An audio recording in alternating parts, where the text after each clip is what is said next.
Bago tayo magsimula is magandang araw muna sa lahat ng mga kababayan nating Pilipino sa kamanandakon ng mundo.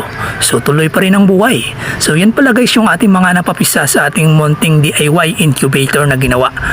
So nagtataka kayo guys kasi nga yung ating sisiw is hindi pareho yung laki kasi hindi sila sabay-sabay sa pagsalang sa ating munting incubator na ginawa.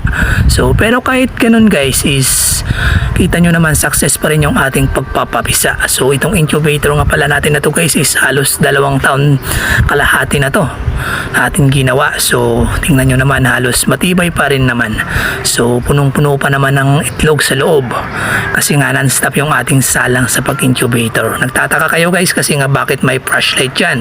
So yan nga nagkandiling tayo tapos kinuha natin yan yung sa mga tray na yan yung mga kinuha natin na mga wala ng similya o di kaya Pinoy or di kaya baog na namatay yung mga sisiw sa loob ng itlog.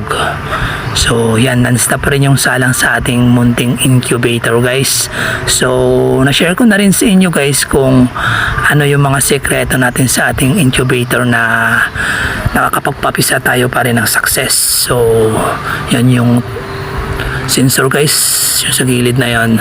Tapos na-share ko na rin sa inyo yung about sa humidity naman at tapos temperature. Tingnan nyo na lang sa mga video natin. So itong DIY incubator nga pala natin na to guys is styrofoam lang to no. So small budget lang talaga to. So hindi mo na kailangan gumastos ng malaki para lang makapagpapisaan ng itlog na tuloy-tuloy. Yan yung kagandahan sa incubator. So yun guys, hanggang dito na lang muna siguro kasi sa susunod na video na naman. So update ko na lang kayo sa mga video natin gagawin. So saan ka man ang dako ng mundo basta ikay Pilipino, mag-ingat ka na lang. So God bless sa lahat and have a safe.